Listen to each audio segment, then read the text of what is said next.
Hi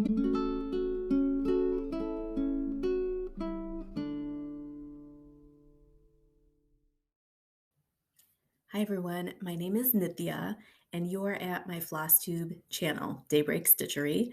This is a channel all about cross stitch, and usually I come check in with you at the end of the month and show you my stitching, what I've been working on all month. But today I wanted to come check in because I'm running a craftivism fundraiser that you might be interested in. You may have seen it on Instagram, so I thought I'd just give some information about it and show you what I'm stitching for it. So there are two ways to participate. It's a fundraiser for Pakistan. You know, there's these like devastating floods happening in Pakistan right now. And I heard an interview with someone who's there on public radio, and something just really moved me. I wanted to see if we could come together as a community and everybody give a little bit and see if we can contribute to that cause for flood relief. So we're doing a couple things. I'm pairing up with Maryam at MarroomyCrafts. And first thing is we have a hashtag going on, and we want to raffle off some stitchy fun stuff for people who donate and then post projects that they're working on related to the sale. So I'll put the hashtag down here. It's called hashtag Moon and Stars for PKsal. Moon and Stars because the flag of Pakistan has a moon and a star on it, crescent moon and a star, and then PK for Pakistan. What you do is you donate to CARE. The organization we're going with is care.org. They're a wonderful organization. They do a lot with all kinds of, they help with all sorts of issues. And the nice thing that they do is when they set up offices in different countries, they also hire local people who really understand the communities to work with them. So we felt pretty comfortable going with them. So if you send a donation of anything, it could be like $2 or $5 or whatever small amount, or more if you can, and then stitch on something that has a moon and or stars on it. And if you send, I'll put Maryam's very generously offering to collect all the confirmations of donation. So if you donate something to CARE and then send Maryam at her email address a confirmation, and then post using the hashtag anything you're stitching on. It could be a whip. You could already have a whip that has moon and or stars on it, or you could start something new and post that. And then we are entering everybody who posts, donates and posts into a raffle, and we're going to give away some fun stitchy things. And then if you're interested, we're also going to host a stitch and chat on Saturday, October 1st. It'll be at 10 a.m. Central. And same thing there. You just donate, send the confirmation to Maryam, and then everybody who donates will get an invite, a Zoom invite to that. And then whether or not you can make it is up to you. But we will also give away, we're doing some like raffles and door prizes and things like that at the Stitch and Chat too. So we wanted to create some opportunities where we could have some fun, do some nice giveaways, but then also like come together as a community to help the cause. And hopefully we'll join in on that. If you have questions about it, let me know. When I checked CARE's website, I didn't check before making this video, but when I checked about a week ago on care.org, I'll link it below too. They actually had like a yellow bar across the top of their page that was specifically for donations for Pakistan flood relief. So you can take a look at that. If for some reason that yellow bar is not there, or if you can't, I'll look for it and link the direct link below. And if for some reason that's not there anymore, you can just donate to CARE, to the organization. So I am, of course, not going to enter any of the raffles myself because Maryam and I are running them, but I wanted to stitch something related to the hashtag. And so I didn't even, in true stitching addicted form, I did not even look through my whips to see if I had an existing whip with a moon and stars on it. I just thought, oh no, this is going to give me an excuse to start something I've been wanting to start. So it may be hard for you to believe, but I actually, for someone who starts a lot of projects, I actually have a bin of kitted up projects that I haven't even looked at before. And it could be any combo of things. Like sometimes I will have a pattern that I really like that I know I want to stitch on eventually, and it'll have like called for DMC. So I'll just start throwing some DMC in there. That'll go in the kitted up bin. Sometimes it's a pattern and I have a stash fabric where all of a sudden I'm like, ooh, that's going to be perfect for that pattern. I'll put them together and then put it in the stash bin. So it's kind of like a kitted up partially kitted up / future ideas kind of bin. And so I've had a fabric and floss combo, no pattern, but I had a fabric and a floss put together in that bin that I thought, ooh, I definitely want to put these together. I just don't have the right pattern in mind. So the fabric, unfortunately, I won't talk about much because it's a vendor I don't shop from anymore. But the flosses I'll tell you all about. So this is the fabric. It's like a dark burgundy fabric. And I'm sure you could find something like this like at Stitch Me or Fiberlicious. Like we have so many fantastic dyers now, and I bet you can find even Color and Cotton, I bet sometimes does darker fabrics like this. So this dark fabric, I had it paired up with 3 selections. I used to be in the Color and Cotton floss club, the floss of the month last year. And then I just got too many. I was getting overwhelmed with the number of flosses. So I had to stop for a little bit. But there were some colors that I just fell in love with. So I picked up some extra skeins and I thought, oh, these are going to go great. So let me show you what they are. 2 greens. So like this top one is Mesquite, that lightest green. It's probably one of my favorite Color and Cotton colors that's come out. I don't know what it is about it. It's not a color I'm naturally drawn to. But it's like the palest pale green and has beautiful, gentle variegation in it. It's really, really lovely. I made a pillow last year, a nod to the TV show Northern Exposure. It said Bon Hiver on it. And this was one of the colors. I used all of the colors that came in one of the months of the Thread Club, and this is one of them. So I picked up a few extras of that one. And then I paired that up with a slightly brighter green, this one here, the second one, which is Forest. And I don't think you'll catch it in my video, but it's got like brighter green tones in it. So one's really light and one's brighter. And then I put those together with Barley, which is a variegated, like an ecru, but it's got nice variegation in it. And so I just kind of looked at those 3 together and I thought, oh, I want to stitch something on a dark fabric one day with these 3. And so I had it paired up with this burgundy fabric. And just thought, well, someday, I don't know what the pattern is, but I will think of something. Well, so now we're doing this Moon and Stars for PKsal. And I thought right away of these greens because the flag of Pakistan is green and white. So I thought, okay, well, maybe, it's a brighter green, but I still thought maybe it would be a nice nod to this initiative that we're doing. And then it gave me a good excuse, the stars part of it. I'll throw a picture up. I've been wanting to stitch on Jacob's Modern Folk Embroideries. It's called Under the Stars is a pattern. I think it came out this summer. And I've basically been eyeing it like all the time and thinking it's so pretty. And it's very, very large. So I wasn't sure if I wanted to stitch it or not, but I thought, you know what, I'm going to go for it on this. And I'm going to try it out with this color combo. So I'm going to do some greens and that barley. So I started it over Labor Day weekend, and I want to show you what I've done so far on it. I haven't posted this on Instagram yet, but I will post it hopefully during the day today, and then I'll tag it with that hashtag so you can find the details there too. So here's what I've got so far. And it's really lovely. I'm just loving it. As usual, I'm, living on the edge with my borders, but it's just barely going to fit.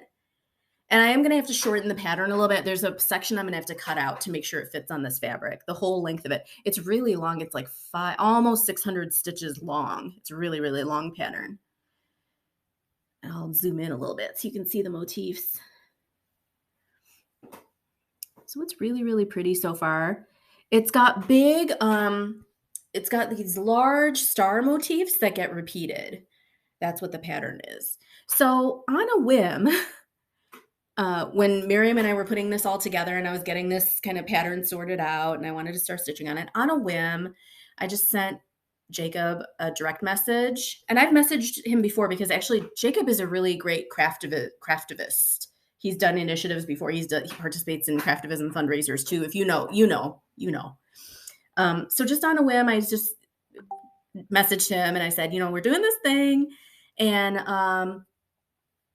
I'm stitching on Under the Stars, and I'd really like to, like, I'm using green for Pakistan, green and white for Pakistan, and I'd really like to, um, like, make it even more of a nod to Pakistan. So I was wondering if, do you take commissions? Could I ask you to create a motif, like a crescent moon motif for me? And I'm happy to pay you for it. I don't know if this is something you do.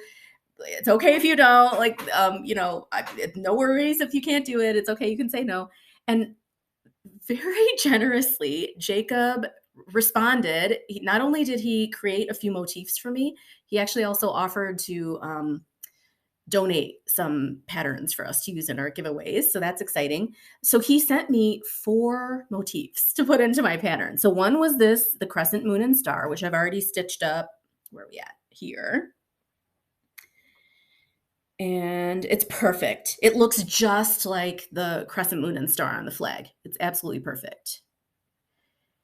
And then he took it a step further. So he told me that he researched just some like symbols of Pakistan and ideas to connect to Pakistan. He said it's such a strong, like, part of its presence or part of its identity is agriculture. It's like a proud farming country and proud agricultural country. And that's a big part of what's been devastated during these floods too. It's like a third of the country is underwater. If you've been watching the news, that's the statistic that's kind of going around. So it's been particularly devastating, but it's a country that really prides itself on cultivation and growing. So he created motifs for 4 different crops that are the kind of the staple crops in Pakistan. So he's got like a little bundle of wheat he made, jute, cotton, and a tea plant. So I'm going to try to put those, I don't know if I'll fit all 4 of them, but I'm going to try to fit some of those in too. So like where I put this crescent moon here, then in this space over here, there's normally like a floral, like a flower motif that comes in here. So instead of that flower motif, I've been putting in the ones that Jacob sent me. So I'll do like maybe the bundle of wheat here or the tea plant here, and then I'll do a couple more on the bottom. So there it is. So I guess what I'd like to see if anyone's willing. I mean, I have about probably 100 people who watch my videos pretty consistently. It's a small following, but it would be so great if we could crowdsource this. So like everybody take just like a couple of dollars to care. If hopefully the website lets you just donate a like small amount like that. And then either let me know if some of you already email me, let me know, or you can direct message me on Instagram and like screenshot your donation confirmation, or use Maryam's designer email address below and just send us a confirmation. Post away. You've got to have patterns that have stars on them. Actually, I even thought about, I may add it on to the end of this video. I even thought about just going through my pattern stash and pulling out some patterns to show you in case anybody needs a little bit of enabling. I may or may not do that. But surely you've got some kind of pattern with, or like quilt star, you have so many interpretations of moon and stars. And if you're willing to stitch on that sometime this month, this is going to run through the month of September. And then we're probably going to close things off on September 3rd, at the end of the day, September 30th, or like early October 1st, because we're going to do our stitch and chat on the 1st. So that's that. Thanks for listening. And if you have any questions, feel free to message below, or you can find me on Instagram too. And hope you'll join in, and I hope we'll hear from you. Thanks so much for listening. Bye. Hey everyone. So I do have a few patterns I'll show you real quick with moons on them and a couple stars too. Most of them are Halloween, as you can imagine. And I haven't gone through my PDF stash, so there's probably even more from like vendors who sell PDF patterns.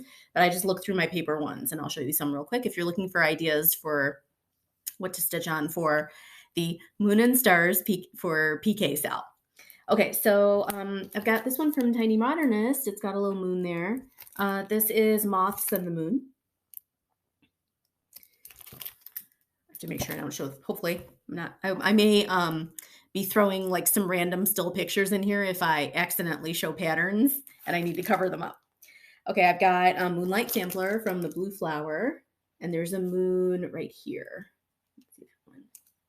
That's a pretty one. I'm sure surely you've seen people stitching on this one. A lot of people are doing this one.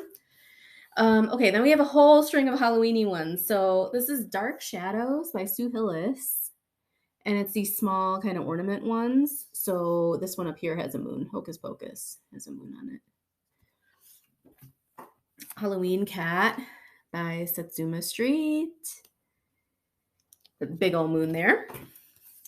Does this one have a moon? Yeah, it does. Haunted. This is by Luminous Fiber Arts. And this one up here. This boo has a moon on it. I'd love to find, if anyone knows of more moon patterns that are not Halloween-y, that'd be interesting to know about. This is another Luminous Fiber Arts. Cat O' Lantern. There's a nice moon and a star on that one. And then this I pulled just because it has quilt stars on it. This is by It's So Emma, Granita. And like all these quilt stars, I think that would be okay to do for a star motif. And these kind of look like stars too. And then I got just a few more. This is by Blackberry Lane Designs. It's Witch's Night Out. And they're at the very top. It's like this band, but I guess you can stitch stuff individually too. And so that top bit has a moon up there at the very top. Nice monochromatic one. I love that. I'm going to show you this again because there's a tree on here that I think is so pretty. That tree, like all the leaves on it. Okay, then another Halloween one. This is Teresa Kokett, and it's Whimsy Halloween. And so she's got stars all over her dress. I like the faces on these Teresa Kokett Halloween ones. Like, check that cat and the pumpkin face. Okay, and the last one I have is Little Robin Designs. This is Autumnal Sampler. And there's a really pretty variegated moon up top. So those are just a few ideas. But again, for the sal, you can work on a whip. It doesn't have to be a new pattern. You could add your own if you want to get creative. If you have some kind of sampler you're working on and you want to just add a moon motif, like chart out a little tiny moon motif and add it, you could do that. The more important thing is that we're giving to the cause and then kind of coming together to do this thing. So again, let us, either of us, me or Maryam, know if you have any questions. If you make a donation, forward it to Maryam, and we'll chat real soon. Thanks, everybody. Bye.